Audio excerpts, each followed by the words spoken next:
Welcome to Tamil audio story channel. மறக்காம நம்ம சேனலை சப்ஸ்கிரைப் பண்ணிக்கோங்க. எபிசோட் 245. ரிஷிக்கும் டீனாவுக்கும் சண்டை. மாஸ்க்மேன் ரிஷியிடம் இன்னும் 10 நிமிடத்தில் டீனா இங்கு இருக்க வேண்டும் என்று சொன்னான். அதை கேட்ட ரிஷி, எனக்கு மட்டும் பிரச்சனை என்றால் நீ வரமாட்ட, உனக்கு மட்டும் பிரச்சனை என்றால் நான் வர வேண்டுமா என்று கேட்டவன், அதற்கு மாஸ்க்மேன் அவனை பார்த்து ஒரு முறை முறைத்தான். அதை பார்த்தவன், முறைக்காத, கூப்பிட்டு தொலைறேன் சொல்லியவன் டீனாவுக்கு அழைத்தான். ரிங் போய்கொண்டே இருந்ததை தவிர தொலைபேசியை எடுப்பது போலில்லை. 1க்கு 2 முறை அழைத்தவன், இங்க பாரு, அவ போன் எடுக்கல, நான் என்ன பண்றது? நான் உன்கிட்ட சொல்லிட்டேன், இன்னும் 10 நிமிஷத்துல டீனா இங்க இருக்கணும். நீ என்ன பண்ணுவ ஏது பண்ணுவன்னு எனக்கு தெரியாது. நான் சொன்னது நடந்திருக்கணும். சொல்லியவன் அங்கிருந்து சென்று விட்டான். செல்லும் அவனையே பார்த்த ரிஷி, உனக்கு என்னப்பா, நீ ஈஸியா ஆர்டர் போட்டு போயிடுவ. அந்த அடங்கா பிடாரி கிட்ட மாட்டிக்கிட்டு முழிக்க போறது நான் தானே. உன்னை பொறுத்த வரைக்கும் ரோஷினி என்ன கேட்டாலும் உடனே செஞ்சு கொடுக்கணும். இதனால யாருக்கு என்ன பிரச்சனை வந்தா உனக்கு என்ன? அப்படிதானே? போகும் அவனை பார்த்து சொல்லியவன் மீண்டும் அவளுக்கு அழைத்தான். ஆனால் தொலைபேசியை எடுத்து பாடுதான் இல்லை. அதில் இவனுக்கு கடுப்பாகிவிட அங்கிருந்து கிளம்பியிருந்தான் ரிஷி. அதே சமயம் ரிஷியின் வீட்டில் டீனா அவள் அறையில் லேப்டாப்பில் வேலை செய்தபடி இருந்தாள். அப்போது அவள் தொலைபேசி ஒலித்தது. அதில் யார் என்று எடுத்து பார்க்க ரிஷி காலிங் என்று வந்தது. அதை பார்த்தவள், எதுக்கு இவன் கால் பண்றான்? அதுவும் நேத்து நம்ம கால் பண்ணா இவன் எடுக்கவே இல்லை. அப்படி இருக்கும்போது இவன் கால் பண்ணா நம்ம எடுக்கணுமா? யோசித்தவளுக்கு வேண்டாம் என்று தோன்றியது. அதில் தொலைபேசியை சைலண்டில் போட்டு வைத்தவள் மீண்டும் தன் லேப்டாப்பில் வேலை செய்ய தொடங்கினாள். மீண்டும் அவள் தொலைபேசியிலிருந்து வெளிச்சம் வர அது யார் என்று பார்த்தவளுக்கு ரிஷிதான் அழைக்கிறான் என்று தெரிந்ததும் அதை கண்டுகொள்ளாமல் தன் வேலையை பார்த்தாள். இப்படி நேரம் கடந்திருக்க அப்போது யாரோ கதவை திறந்து உள்ளே வருவது போல் இருந்தது. யார் என்று இவள் நிமிர்ந்து பார்த்தாள். அங்கு இவளை முறைத்தபடி ரிஷிதான் நின்றிருந்தான். இதை பார்த்தவள் கோபமாக அவனிடம் பேசத் தொடங்கினாள். என்ன மிஸ்டர் ரிஷி, உள்ள வரதுக்கு முன்னாடி கதவு தட்டிட்டு வரணும்னு மேனஸ் கூட உங்களுக்கு தெரியாதா? இவள் பேசியதில் அவனுக்கு கோபம் வந்தாலும் அதையெல்லாம் இப்போது ஒதுக்கி வைத்தவன் அவள் கேட்ட கேள்விக்கு பதில் சொல்லாமல் இவன் அவளை பார்த்து கேள்வி கேட்டான். உனக்கு எத்தனை போன் பண்ண, உன்னால எடுக்க முடியாதா? யார் போனை எடுக்கணும் எடுக்க கூடாதுன்னு நான் தான் முடிவு பண்ணணும். நீங்க முடிவு பண்ணக்கூடாது. என்னோட விருப்பம் போனை அட்டென்ட் பண்ணி பேசுறதும் பேசாம போறதும். ஓ, மேடமால என்னோட போனை எடுக்க முடியாது, அப்படிதானே? ஆமா, முடியாது. இப்ப என்ன அதுக்கு? ஏன் நேத்து நான் கால் பண்ணும்போது நீங்க எடுக்கலல்ல, அப்ப நான் மட்டும் எடுக்கணும்னு எதுனா ரூல்ஸ் இருக்கா? அதனாலதான் மேடம் போன் எடுக்காம இருக்கீங்களா? உன் போன் எனக்கு அவ்வளவு முக்கியமானது கிடையாது, அதனாலதான் நான் எடுக்கல. அதை தெரிஞ்சுக்கோ. இவன் சொன்ன வார்த்தைகள் டீனாவின் ஈகோவை தூண்டிவிடும்படி இருந்தது. அதில் கடுப்பானவள், அப்படி பார்த்தா உங்க போனும் எனக்கு முக்கியமானது கிடையாது. இன்னொரு வாட்டி போன் பண்ணி ஏன் எடுக்கலன்னு வந்து என்கிட்ட கேக்குற வேலை எல்லாம் வச்சுக்காதீங்க. ஐ சே கெட் அவுட். என்ன ஓவரா பேசிட்டு இருக்க? இன்னொரு வார்த்தை பேசுன கொன்னுடுவேன் பாத்துக்க. உனக்கு ஒன்னும் நான் ஆசைப்பட்டு பண்ணல. உன் ஃப்ரெண்டு ரோஷினி தான் உன்னை கூப்பிட சொன்னது. அதுக்காக தான் உனக்கு கால் பண்ண. அதை தவிர வேற ஒண்ணுத்துக்கும் கிடையாது. இவன் சொன்னதை கேட்டவளுக்கு, என்னது, ரோஷினி கூப்பிட்டாளா என்று நினைத்தவள், இதுதானே வந்த முன்னாடியே சொல்லிருக்கணும். அதை விட்டுட்டு தேவையில்லாததெல்லாம் பேசிக்கிட்டு இருக்கீங்க. என்னது, நான் தேவையில்லாம பேசிக்கிட்டு இருக்கேனா? தேவையில்லாம பேசுனது நீதான். வந்த உடனே ஏன் கால அட்டன் பண்ணலன்னு தான் கேட்டேன். ஆனா நீதான் தேவையில்லாம பேசிக்கிட்டு இப்ப என்ன சொல்ற? என்ன பேச வச்சது நீங்க தான், நானா ஒன்னும் பேசல.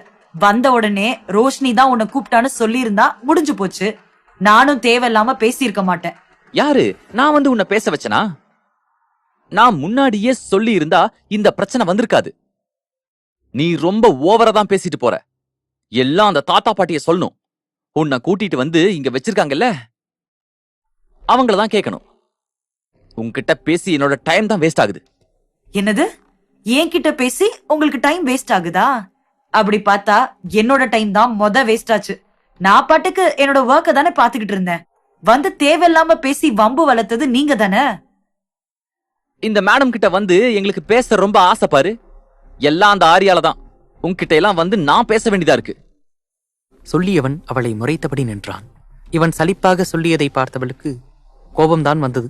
இருந்தும் இவனிடம் பேசினால் இன்னும் பேச்சுதான் வளரும் என்று நினைத்தவள், இங்க பாருங்க, நீங்க பேசுற பேச்சுக்கு நான் பேச ஆரம்பிச்சேனா சண்டை போட்டுட்டே தான் இருக்கணும். ஆனா இப்போ உங்ககிட்ட சண்டை போட எனக்கு நேரம் இல்ல. ரோஷினி கூப்பிட்டான்னு சொல்றீங்க, அதனால இதோட விடுங்க. சொல்லியவள் முன்னால் நடந்து சென்றாள். இவள் சொல்லியதை கேட்டவன் மனதில், போன் பண்ணா எடுக்க முடியல, நேர்ல வந்து கேட்டா திமிரா பேசுற, உனக்கு இருக்கு. ஆரி கூப்பிடுறதுனால இப்ப உன்னை விடுறேன், இல்லனா நான் உன்னை விட்டே இருக்க மாட்டேன். ஆனா உனக்கு ஒரு நாள் இருக்கு. மனதில் நினைத்தவன் அவனும் கீழே வந்தான். இருவரும் வெளியே செல்லும் நேரம் இவர்களை பார்த்த பாட்டி மனதில், என்ன இவன் டீனாவை கூட்டிட்டு போறான்? ஒருவேளை நமக்கு தெரியாம ஏதாவது பண்ண போறானா? யோசித்தவர் ரிஷியை அழைத்தார். ரிஷி, டீனாவை கூட்டிட்டு எங்க போற? பாட்டி குரலில் அப்படியே நின்றவன் திரும்பி அவரை பார்த்தான். அவரோ அவனை முறைத்துக் கொண்டு நின்றிருந்தார். அதை புரியாமல் பார்த்தவன், என்ன பாட்டி, ஏன் கூப்பிட்டீங்க? அதுவும் இல்லாம இப்படி கோமா வேற பேசுறீங்க. நீ பண்ற வேலைக்கு முறைக்காம என்ன பண்றது? அவளை எங்க கூட்டிட்டு போற நீ இப்போ? பாட்டி என்ன சொல்றீங்க? அப்படி நான் என்ன பண்ண? டீனாவை எங்க கூட்டிட்டு போற? அதுவா பாட்டி, ஆரி வீடு வரைக்கும் கூட்டிட்டு போறேன். அவன் சொன்னதை கேட்டு நம்பாமல் ஒரு பார்வை பார்த்தவர், இத என்ன நம்ப சொல்றியா? உண்மையாதான் பாட்டி, ஆரி தான் கூட்டிட்டு வர சொன்னா. ஆரி எதுக்கு டீனாவை கூப்பிடணும்? பொய் சொல்லாத. நீதான் அவ இங்க இருக்கிறது பிடிக்காம கூட்டிட்டு போய் விட பாக்குற, அப்படிதானே? பாட்டி நான் அப்படியெல்லாம் எதுவும் பண்ணல, ஆரி தான் கூட்டிட்டு வர சொன்னது. யார ஏமாத்த பாக்குற? நானும் உன்னை பார்த்துட்டு தான் இருக்கேன். டீனா இங்க வந்ததுல இருந்து அவளை முறைச்சுக்கிட்டே போறது, முறைச்சுக்கிட்டே வர்றது, இதெல்லாம் நான் கவனிக்கலன்னு நினைச்சியா? இப்போ நாங்க பார்க்காத நேரமா பார்த்து அவளை கூட்டிட்டு போய் விடலான்னு முடிவு பண்ணிட்ட இல்லையா?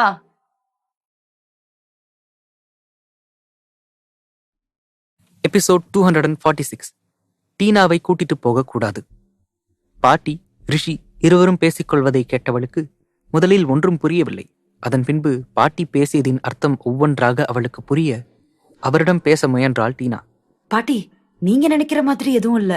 பதற்றமாக சொன்னாள். ஆனால் அதை நம்பாமல் பாட்டி மீண்டும் பேசினார்.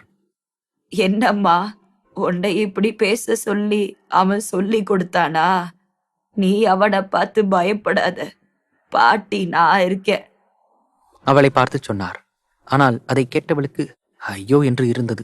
திரும்பி ரிஷியை பார்த்தாள். அவனும் இவளை ஏகத்துக்கும் முறைத்து கொண்டு நின்றிருந்தவன் மீண்டும் பாட்டியை பார்த்து பேசினான். பாட்டி நான் உண்மையாதான் சொன்னேன், ஆரி தான் கூட்டிட்டு வர சொன்னது. இப்போ அர்ஜென்ட்டா நான் போய் ஆகணும், புரிஞ்சுக்கங்க. நீ என்ன சொன்னாலும் நான் நம்ப மாட்டேன்.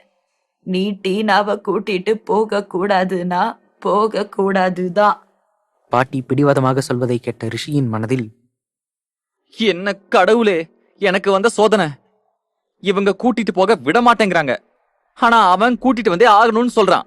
இவங்களுக்கு நடுவுல மாட்டிக்கிட்டு நான் என்ன பண்றது ஏது பண்றதுன்னு எனக்கு ஒண்ணுமே புரியல. சரி, இவங்க தான் இவளை விட மாட்டாங்க, அவன்கிட்டயாவது சொல்லலாம். மனதில் நினைத்தவன் உடனே தன் தொலைபேசியை கையில் எடுத்தவன் அங்கிருந்து சற்று நகர்ந்து வந்து மாஸ்க்மேனுக்கு அழைத்தான். அவனும் 2 ரிங்கில் எடுத்தான். மாஸ்க்மேன் டீனா கிளம்பியாச்சா? எடுத்தவுடன் டீனாவை பற்றி அவன் கேட்க அதில் என்ன சொல்வது என்று ஒரு நிமிடம் விழித்தவன் வேறு வழியில்லை, சொல்லித்தான் ஆக வேண்டும் என்று நினைத்தான். பாட்டி அவளை விட மாட்டேங்கிறாங்க. நான் அவளை கூட்டிட்டு போய் என்னவோ அவ வீட்டுல விட்டுருவேன்னு சொல்லி அவளை எங்கேயுமே கூட்டிட்டு போக கூடாதுன்னு பிடிவாதமா நிக்கிறாங்க. நீ கூப்பிட்டேன்னு சொல்லியும் நான் சொல்லிட்டேன். அப்பவும் நீ கூப்பிட மாட்ட, நான் தான் என்னவோ பொய் சொல்ற மாதிரி அனுப்ப மாட்டேன்னு பிடிவாதமா சொல்லிட்டாங்க. இங்க நடந்தது அனைத்தையும் அவனிடம் சுருக்கமாக சொல்ல அதை கேட்டவன் கோபமாக கத்தினான்.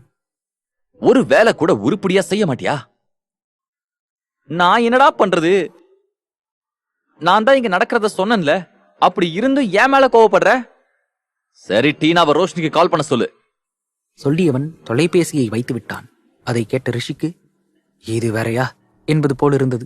வேறு வழியில்லாமல் திரும்பவும் பாட்டி டீனாவிடம் வந்தவன், பாட்டி நான் இவளை இங்கிருந்து கூட்டிட்டு போல, போதுமா? ஆனா போன் பண்ண சொல்லலாம்ல. நான் அதுக்கெல்லாம் வேண்டான்னு சொல்லலையே. கூட்டிட்டு போக கூடாது, அவ்வளவுதான். சொல்லியவர் அங்கிருந்து சென்று விட்டார்.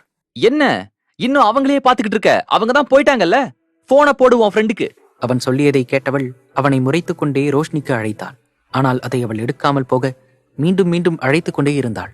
ஆனால் ரோஷினிக்கு மிகவும் தலைவலியாக இருக்க அந்த அழைப்பை எடுக்கவில்லை. ரோஷினியின் தொலைபேசி ஒலித்துக் கொண்டே இருப்பதை பார்த்த மாஸ்க்மேன், என்ன போன் அடிச்சுட்டே இருக்கு, எடுக்காம இருக்கா? ஒருவேளை உடம்பு ரொம்ப முடியலையா? அதுவும் இல்லாம ஒரு வாட்டி 2 வாட்டி கால் பண்ணா பரவாயில்ல, இப்படி தொடர்ந்து அடிச்சுட்டே இருக்கா, அப்பவும் எடுக்க மாட்றா. நினைத்தவனுக்கு கோபம் வந்தது. உடனே ரிஷிக்கு அழைத்தான். மாஸ்க்மேன் தனக்கு அழைப்பதை பார்த்தவன் உடனே அழைப்பை ஏற்று பேசத் தொடங்கினான். சொல்லு ஹரி, எதுக்கு டீனா விடாம அடிச்சுட்டே இருக்கா? She didn't know she had a headache. Why did she just call? Maskman ரிஷியிடம் கோபமாக கத்தியவன் தொலைபேசியை வைத்து விட்டான். அவன் பேசியதை கேட்ட ரிஷி, இவன் கால் பண்ண சொன்னான், இப்ப இவனே திட்டுறான். இத நான் எங்க போய் சொல்றது? Oh my God, save me from this love madman. மனதில் புலம்பியவன் மாஸ்க்மேன் திட்டியதற்கு காரணம் இவள்தான் என்று டீனா மீது தன் கோபத்தை திருப்பினான். அவதான் போன் எடுக்கல, எதுக்கு திரும்ப திரும்ப கால் பண்ணிட்டே இருக்க? ஏன் ஒரு வாட்டி 2 வாட்டி கால் பண்ணா பத்தாதா? ரிட்டன் கூப்பிட்டே இருப்பியா? ஆனா மத்தவங்க யாராவது உனக்கு கால் பண்ணா மட்டும் எடுக்கவே மாட்ட. டீனாவை பார்த்து கத்தினான். அதை பார்த்து கொண்டிருந்தவள், சும்மா கத்தாதீங்க. கால் பண்ண சொன்னது நீங்க தான். அதனால அவ எடுக்கலன்னு நான் திரும்ப கூப்பிட்டேன். ஆமா, யாராவது எடுக்கலனா மட்டும் நீ திரும்ப திரும்ப கூப்பிடு. ஆனா மத்தவங்க பண்ணா மட்டும் நீ எடுத்துறாத. உனக்கு ஒரு நியாயம், மத்தவங்களுக்கு ஒரு நியாயமா? யார் போன் எடுக்கணும் எடுக்க கூடாதுன்னு எனக்கு தெரியும். உங்க அட்வைஸ் ஒன்னும் எனக்கு தேவையில்லை. ஆமா, உனக்கு தான் நிறைய மூளை இருக்கு. அதனால உனக்கு எதுக்கு அட்வைஸ்? எனக்கு மூளை இருக்கு, இல்லாம போகுது. அத பத்தி உங்களுக்கு என்ன கவலை? எனக்கு கவலை எல்லாம் இல்ல. என் நிலைமை உன் கூட சேர்ந்து இப்படி மாட்டிக்கிட்டு முழிக்க வேண்டியதாயிடுச்சே, அத நினைச்சுதான் ஃபீல் பண்ணிக்கிட்டு இருக்கேன். உங்களை யாரும் இங்க கூப்பிடல. நீங்க தாராளமா போலாம். என்ன விட்டா ஓவரா பேசிட்டே போற? சொல்லியவன் அவளை முறைத்தபடி எழுந்து நின்றான். சரியாக அந்த சமயம் அங்கு வந்த ராகவ் இவர்கள் இருவரும் முறைத்தபடி இருப்பதை பார்த்தவன், 2 பேரும் ஸ்டார்ட் பண்ணியாச்சா? இன்னைக்கு நாள் சூப்பரா போகும். தனக்குத்தானே சொல்லியவன் அவர்களிடம் நெருங்கி வந்தவன் ரிஷியை பார்த்து பேசினான். என்ன ரிஷி, இங்க இருக்க? ஆரியண்ணா கூட தானே இருப்பேன்னு சொன்ன, இப்ப என்னடானா வீட்டுக்கு வந்திருக்க? இவ்வளவு நேரம் அவளை முறைத்துக் கொண்டிருந்தவன் இப்போது ராகவ் குரல் கேட்டவுடன் அவன் பக்கம் திரும்பியவன், இவளாலதான் நான் இங்க வந்தேன். போன் பண்ணும்போது எடுத்திருந்தா நான் இவ்வளவு தூரம் வந்திருக்கவே மாட்டேன். ராகவிடம் சொன்னான் ரிஷி. அதை கேட்டவன், என்ன இது, நம்ம இவங்க முறைச்சிட்டு நிக்கிறத பார்த்து சண்டை போட்டுக்காத அளவுக்கு பண்ணலான்னு வந்தா, ஆனா இங்க சண்டை தான் வரும் போலயே. டே ராகவ், பார்த்து பேசுடா, இல்லன்னா சண்டை பெருசாயிரும் போல. தன் மனதில் நினைத்தவன் டீனாவை ஒரு பார்வை பார்த்துவிட்டு ரிஷியிடம் பேசினான். சரி விடு, வந்தத வந்துட்ட, அதுக்கு எதுக்கு இப்படி கோவமா பேசிக்கிட்டு இருக்க? வா, நானும் உங்ககிட்ட கொஞ்சம் பேசணும். நான் உனக்கு போன் பண்ணணும்னு நினைச்சேன், ஆனா நீயே வந்துட்ட. சொல்லியவன் அவனை அங்கிருந்து அழைத்து சென்றான். ஆனால் டீனாவுக்கு ரிஷியை பார்க்கும் போதெல்லாம் கோபம்தான் வந்தது. இவன் பேசிய பேச்சுக்கு அவள் அவனை முறைத்து பார்த்தபடி இருந்தவள் தன் அறைக்கு சென்று விட்டான். ராகவ் ரிஷியை அழைத்து வந்தவன் அதே நேரம் மாஸ்க்மேன் வீட்டில். மாஸ்க்மேன் ரோஷினி இருக்கும் அறைக்கு வந்தவன் ரோஷினி படுத்திருப்பதை பார்த்தான். அவளோ கண்களை கூட திறக்க முடியாமல் தலைவலியில் அவதிப்பட்டுக் கொண்டிருந்தாள். ரோஷினி, என்ன பாரு. Do you have lot of headaches? ஆனால் அவளிடமிருந்து எந்த பதிலும் வரவில்லை. அதை பார்த்தவனுக்கு அவளுக்கு மீண்டும் முடியவில்லை என்று நினைத்தவன் என்ன செய்யலாம் என்று யோசித்துக் கொண்டிருந்தவனுக்கு மீண்டும் டீனாவின் நினைப்புதான் வந்தது.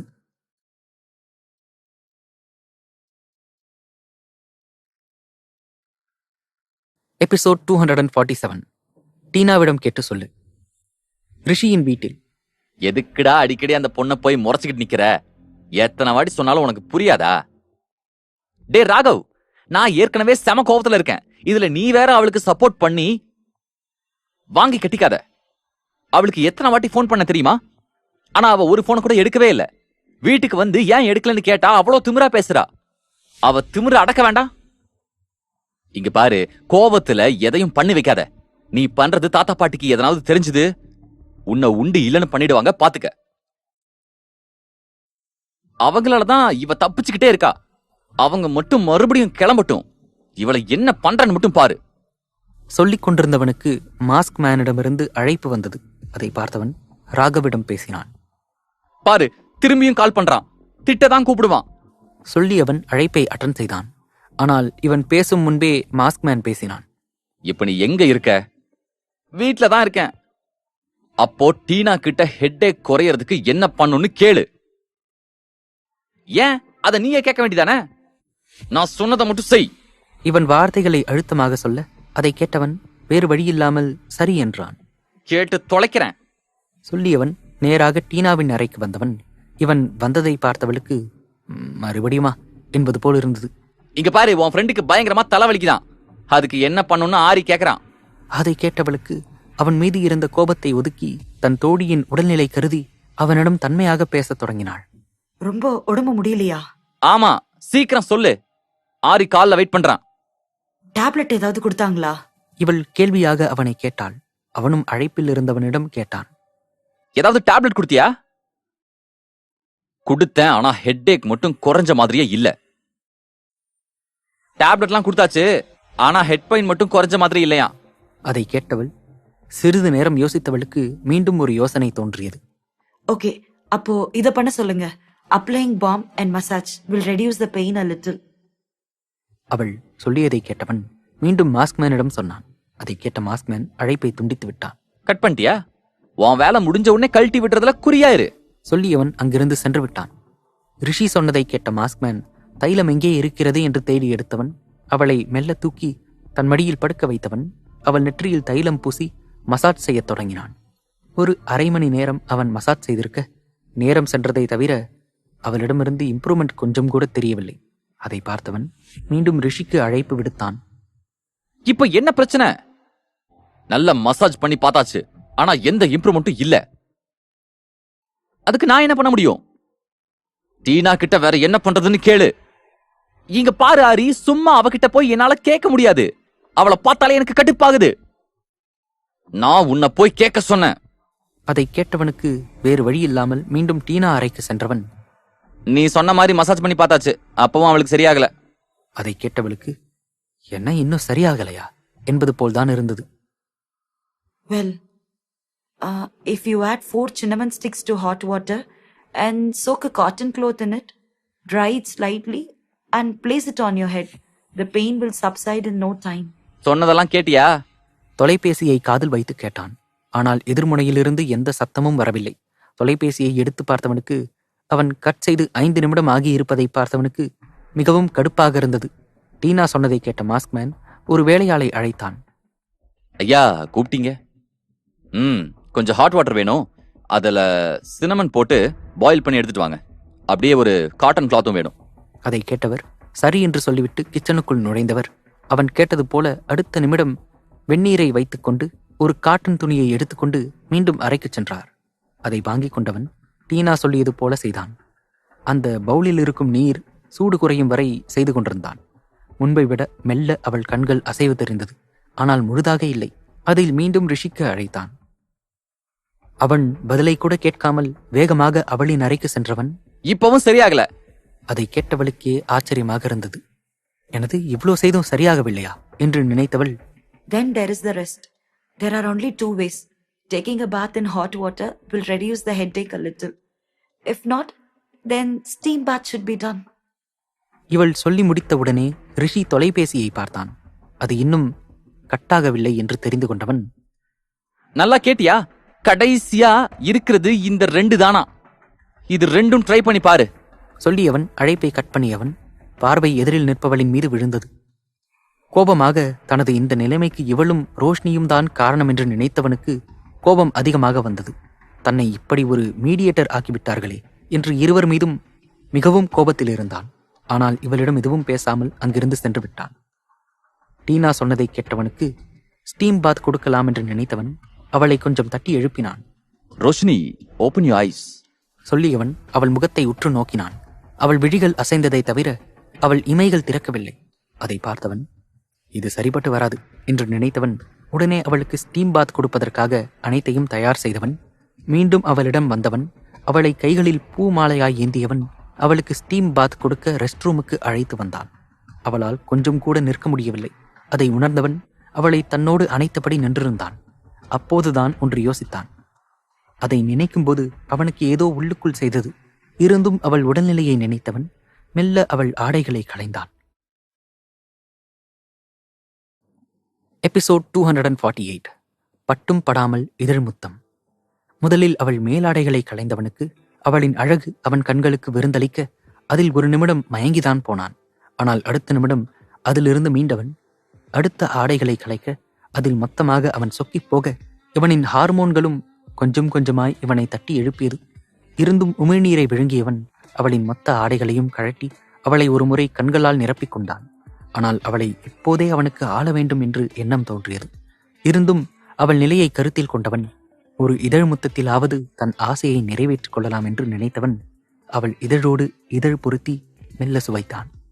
எப்போதும் வன்மையாக அவள் இதழில் முற்றுகையிடுபவன் இன்று அந்த இதழுக்கே இன்னொரு இதழ் தன்னுடன் யுத்தம் புரிகிறதா என்று கேள்வி எழும் அளவிற்கு இதழை பொருத்தினான். அதுவும் ஒரு சில நிமிடங்கள் மட்டுமே. மீண்டும் அவன் இதழிலிருந்து பிரிந்தவன் மெல்ல அவளை அழைத்து சென்று ஸ்டீம் பாத் கொடுத்தான். இப்படி 30 நிமிடங்கள் சென்றது. இவ்வளவு நேரம் கண்களை கூட திறக்க முடியாமல் இருந்தவள் மெல்ல கண்களை திறந்தாள். அதை பார்த்தவனுக்கு இப்போதுதான் மனம் ஒரு அளவுக்கு நிம்மதியாக இருந்தது. ஆனால் அவளுக்கு இன்னும் சோர்வாகத்தான் இருந்தது. அதை உணர்ந்தவன், ரோஷினி, ஆர் யூ ஓகே? ஆனால் அவள் எதுவும் சொல்லவில்லை. அமைதியாகவே இருந்தாள். தன் மேல் இன்னும் கோபத்தில் தான் இருக்கிறாள் என்று உணர்ந்தவன், சரி, என் கையை பிடிச்சுக்கோ சொல்லியவன் அவளை மெல்ல தூக்கினான். அவளுக்கு ஒரு புறம் கோபம் இருந்தாலும் இன்னொரு புறம் தான் இருக்கும் நிலையை பார்த்தவளுக்கு கூச்சமாக இருந்தது. இருந்தும் தன்னால் முடியவில்லை என்று நினைத்தவளுக்கு என்ன செய்வது என்றே தெரியவில்லை. ஆனால் அவனின் பார்வை தன் உடலில் ஊர்வலம் நடத்தி கொண்டிருப்பதை உணர்ந்தவள், நீங்க வெளியே போங்க, நான் பாத்துக்கிறேன் இதுக்கு மேல.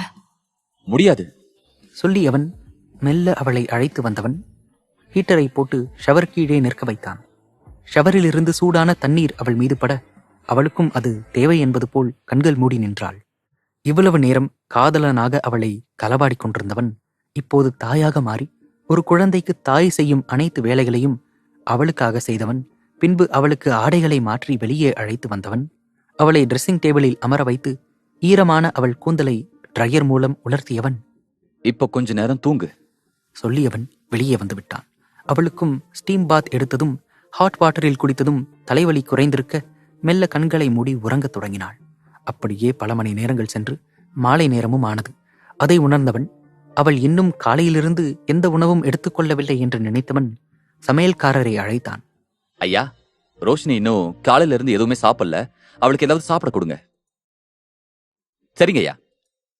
சொல்லியவர் உடனே சென்று அவளுக்காக சூடாக உணவு தயாரித்தார். 10 நிமிடத்தில் உணவை தயார்படுத்தியவர் அவள் அறைக்கு எடுத்துச் சென்றார். அவள் அப்போதுதான் தூக்கத்திலிருந்து எழுந்து அமர்ந்திருந்தாள். சின்னம்மா, உங்களுக்கு சாப்பிட சாப்பாடு கொண்டு வந்திருக்கேன், சூடா இருக்கு, சாப்பிடுங்க. சொல்லியவர் அங்கிருந்து நகர்ந்தார். ஆனால் மாஸ்க்மேன் அப்போதுதான் உள்ளே நுழைந்தான். அவன் உள்ளே நுழைவதற்கும் இவள் இரும்புவதற்கும் கரெக்டாக இருந்தது. 2 நிமிடம் இருமியவள் அடுத்த நிமிடம் தும்மல் வர ஆரம்பித்தது. அதை பார்த்தவனுக்கு புருவங்கள் முடிச்சிட்டது.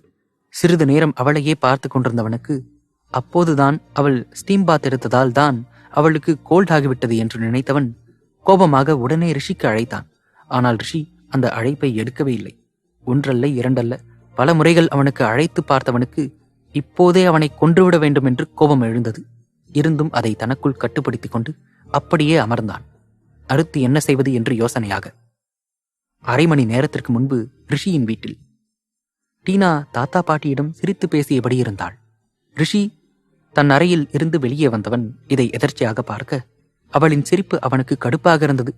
இவள் மட்டும் நிம்மதியாக இருக்கிறாளே, தன் நிம்மதியை கெடுத்துவிட்டு என்று அவளை முறைத்தபடி நின்று கொண்டிருந்தான். சிறிது நேரம் தாத்தா பாட்டியிடம் பேசியவள் அதன் பின்பு தனதறைக்கு செல்ல மேலே வந்தாள். அதுவரை அவளையே வைத்த கண் வாங்காமல் முறைத்து கொண்டு நின்றிருந்தவன் அவள் மேலே வருகிறாள் என்று தெரிந்தவுடன் அவளுக்காக காத்து கொண்டிருந்தான். அவளும் மேலே வந்தவுடன் அவளை தரதரவென்று பால்கனிக்கு இழுத்து வந்தவன். தான் பேசும் பேச்சில் இவள் இங்கிருந்து கிளம்பி ஓட வேண்டும் என்று நினைத்தவன், என்ன ரொம்ப சந்தோஷமா இருக்க போல? இவன் கேள்வியில் ஒன்றும் புரியாதவள் அவனை என்ன என்பது போல் பார்த்தாள். டீனா, என்ன அப்படி பாக்குற? ஓ, மேடம்க்கு புரியலையா? சரி, எக்ஸ்பிளைன் பண்றேன், கேட்டுக்கோ. உன்னை அன்னிக்கே நான் கூட்டிட்டு வந்தது ஏன் தப்பு. நீ எக்கேடோ கெட்டு போன்னு விட்டுருக்கணும். அன்னைக்கு பாவம் பார்த்து வீட்டுக்கு கூட்டிட்டு வந்ததுக்கு நான் அனுபவிக்கிறேன். நீ ஜாலியா சிரிச்சு பேசிக்கிட்டு இருக்க.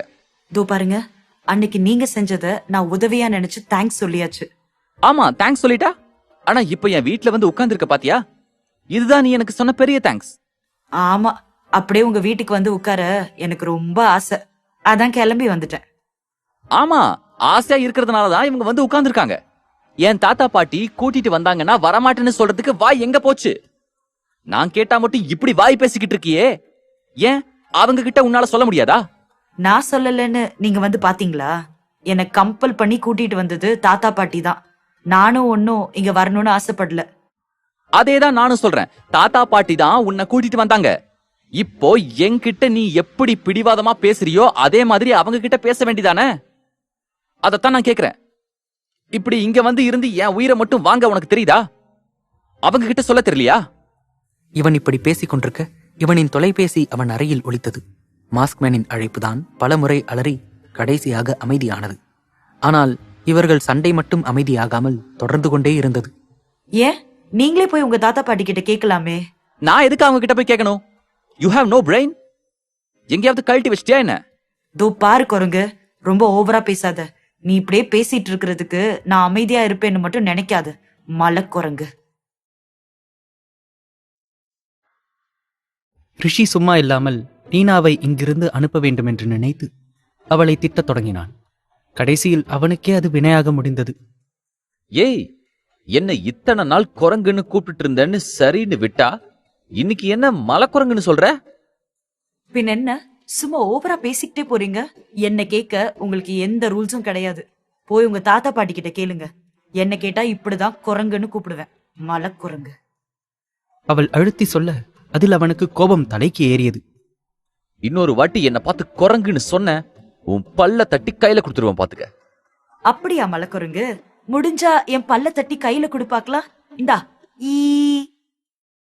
அவள் 32 பற்களையும் அவன் முன்பு காட்டினாள். அதில் கடுப்பானவன், வேணாம், பொண்ணுன்னு பாக்குறேன், இல்லனா நீ அவ்வளோதான். ஓ அப்படிங்களா குரங்கு சார்? நீ பொண்ணுனா பாரு, பையனா பாரு, உனக்கு பயந்து போகணும்னு எனக்கு அவசியம் கிடையாது. நான் இப்படிதான் கூப்பிடுவேன். இதுவரைக்கும் உன்னை குரங்குன்னு தான் கூப்பிட்டேன். இனி மலக்குரங்குன்னு தான் கூப்பிடுவேன். ஆனாலும் உன்னை பார்த்து குரங்குன்னு கூப்பிடுறதுக்கு அந்த குரங்கு கூட ஃபீல் பண்ணும், அவன் கூட என்ன கம்பேர் பண்றியேன்னு. அடுத்த வாட்டி இப்படி பேசிட்டு எல்லாம் போக மாட்டேன். இனி நான் இங்க இருக்கிறத பத்தி கேட்கணும்னா போய் உன் தாத்தா பாட்டி கிட்ட கேளு, என்ன வந்து கேட்காத. நான் வெளியே போக வேண்டிய வேலை இருக்கு. வரட்டா குரங்கு பையா? சாரி, மலக்குரங்கு பையா. சொல்லி அவள் அங்கிருந்து சென்று விட்டாள்.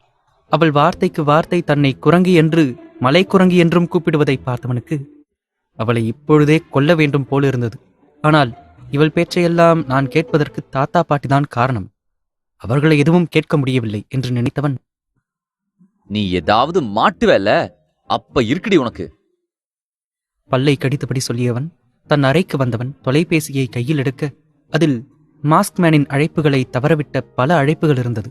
அதை பார்த்தவன், ஐயோ, என்ன ஆரி கால் பண்ணிருக்கான்? ஒரு காலை அட்டன் பண்ணலனாவே அப்படி கோவப்படுவான். இப்ப 10-12 கால் பண்ணிருக்கான். ஐயோ செத்தடா ரிஷினி, எல்லாம் இந்த வாயாடியால வந்தது. யோசிக்கும் போதே அவன் கைகள் நடுங்கியது. இந்நேரம் அவன் எந்த அளவுக்கு கோபத்தில் இருப்பான் என்று நினைத்து பார்க்கவே ரிஷிக்கு பயமாக இருந்தது. கைகள் மட்டுமல்ல, உடலும் சேர்ந்தே நடுங்கியது.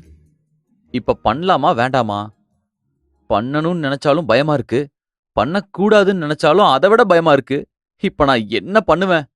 சிங்கத்துக்கிட்ட மாட்டின மான் மாதிரி இருக்கு இப்ப என் நிலைமை. பொதுவா கோபம் வந்தா அவனை சமாளிக்கவே முடியாது. இப்ப எந்த அளவுக்கு கோபத்துல இருக்கான்னு அவன் பண்ண கால்லயே தெரியுது. எப்பா கடவுளே, என்னை யாராவது காப்பாத்துங்க அவங்கிட்ட இருந்து. சிறிது நேரம் யோசித்தவன், சரி அவனுக்கு அழைக்கலாம் என்று நினைத்து அழைத்தான். அழைப்பு வெகுநேரம் செல்லாமல் 2 ரிங்கில் ஏற்கப்பட்டது. அதை உணர்ந்தவன், ஹலோ ஆரி? சொன்னதுதான் தாமதம். அங்கு துப்பாக்கியிலிருந்து தோட்டாக்கள் வெளியே வரும் சத்தம் கேட்டது. அதை கேட்டவன் கையிலிருந்த மொபைலை தவறவிட்டான். ஆனால் அடுத்த நொடி அதை பிடித்தவன், ரிஷி நீ செத்தடா, செம கோபத்துல இருக்கான். நீ மட்டும் கையில மாட்டின இப்பவே உன்னை கொன்னுடுவான், அது மட்டும் நிச்சயம். மனதில் நினைத்தவன் கொஞ்சம் தைரியத்தை வரவழைத்துக் கொண்டு மீண்டும் பேசினான். ஆரி லைன்ல இருக்கியா? சொல்லு. அழுத்தமாக வெளியே வந்தது அவனின் வார்த்தைகள். அந்த அழுத்தத்திலே புரிந்து கொண்டான் அவன் எவ்வளவு கோபத்தில் இருக்கிறான் என்று. இருந்தும் தன் பயத்தை தனக்குள்ளாகவே மறைத்தவன், என்ன கால் பண்ணியிருக்க? எதுக்கு? அவன் கேட்டதுதான் தாமதம். மீண்டும் அவன் கையில் இருந்த துப்பாக்கியிலிருந்து புல்லட் வெளியே வந்தது. அதில் ஏதோ பெரிய விஷயம்தான் என்று நினைத்து பயந்தவன், ஆனால் மாஸ்க் மேனிடமிருந்து அமைதி மட்டுமே அவனுக்கு நிலவியது. அதனால் மீண்டும் அவனிடம் பேசத் தொடங்கினான். ஆரி, உன்னதான் கேக்குறேன். ரோஷினி காட்ட கோல்டு. இவன் சொல்லியதுதான் தாமதம். இவ்வளவு நேரம் பயந்தபடி பேசிக் கொண்டிருந்தவனுக்கு கோபம் வந்துவிட, இந்த முறை இவன் கோபமாக பேசினான் மாஸ்க் மேனிடம். இத சொல்றதுக்கு தான் இத்தனை கால் பண்ணியா? நான் என்ன டாக்டரா? உன் ரோஷினிக்கு சளி பிடிச்ச உடனே வந்து கியூர் பண்றதுக்கு?